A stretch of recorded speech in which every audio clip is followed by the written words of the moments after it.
You need to cram for your exam tomorrow. It's not an ideal situation, but this is how you're going to make the most of it. You don't have any time to waste, and I'm not about to waste any more of it. On today's episode of Sustainable Study Secrets, I'm going to teach you how to cram the right way.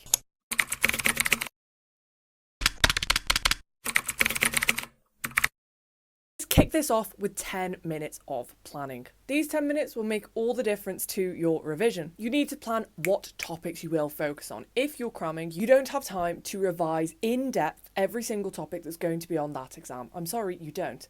But don't you need to cover everything? At least once? I'll get onto that. You've done your 10 minutes of planning. You've got a list of the things that are going to be on the exam that you are the least confident with. We're going to go on to step 1.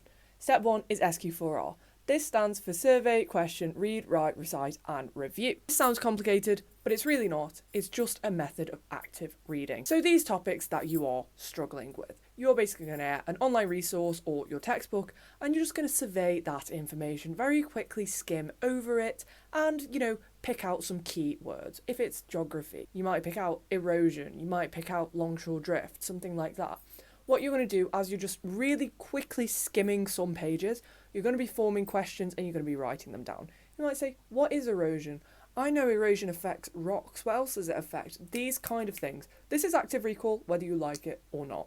After you've very quickly skimmed it, you've got these questions, you're going to properly read in depth this information. You're going to go in and you're going to find the answers to your questions and you're going to write them down. And then after this, you're going to get the key information, the key takeaways from this block of text, from this textbook, from this chapter, from this online resource that you've got. And those things that you remember, you're like, yeah, I remember this now, I'm going to forget this.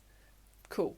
Those things that you feel like you're just kind of learning for the first time, essentially, you are digesting that information and you need it on a revision cheat sheet. So have another piece of paper, anything you're really uncomfortable with, write on there. So you might have completely forgotten about volcanoes or something. Very briefly summarise what they are, what they do, how they erupt, that kind of thing on this cheat sheet. You want to have short pieces of information on here and key facts, because what you're trying to do, you're trying to get the information on here into your short-term memory, because the exam is tomorrow. Do this for every topic. The key here is that you should just have this one cheat sheet of these topics you're really, really not happy with.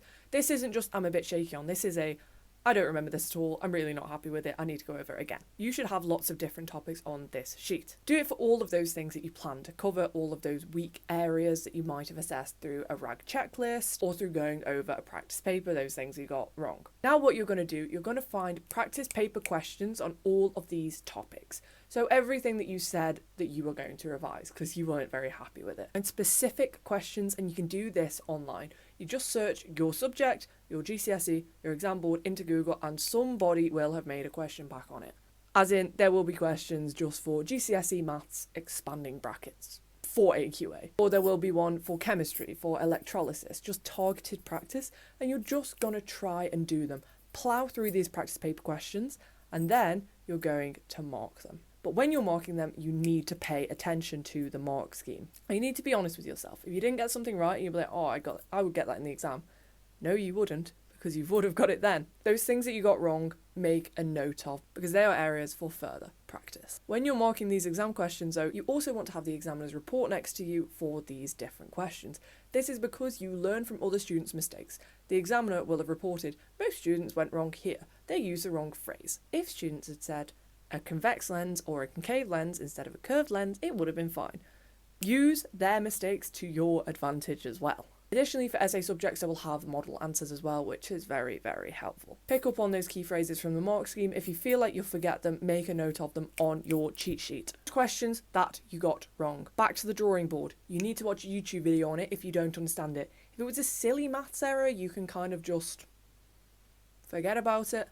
Don't make that error again. But if there's a fundamental misunderstanding of something, go and watch a YouTube video on it and make notes that make sense to you and condense them onto the cheat sheet. And then finally, once you've done this, I want you to turn the cheat sheet over and try and regurgitate all of the information that is on there.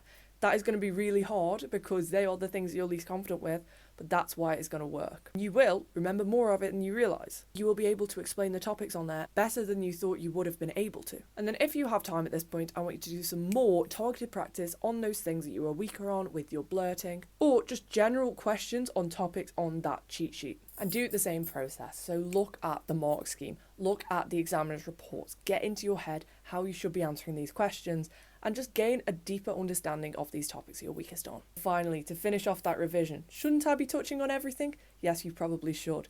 So you're going to watch a whole course review video on YouTube. I recommend doing this the night before or the morning of the exam, just for peace of mind. Most of the time, you will be happy with everything else in the course. It's like, okay, if you're revising the cosine rule in GCSE maths, you're probably pretty happy with how you count money and things like that. But just having that peace of mind that you've gone over it at least once really helps reduce your stress and calm your nerves. So this is how you're going to effectively cram, because if you work on your weakest areas, this will have the biggest impact on your grade. If you like this video, be sure to like and subscribe, because I'm going to be posting every single day until the end of your exams. Bye guys, love you.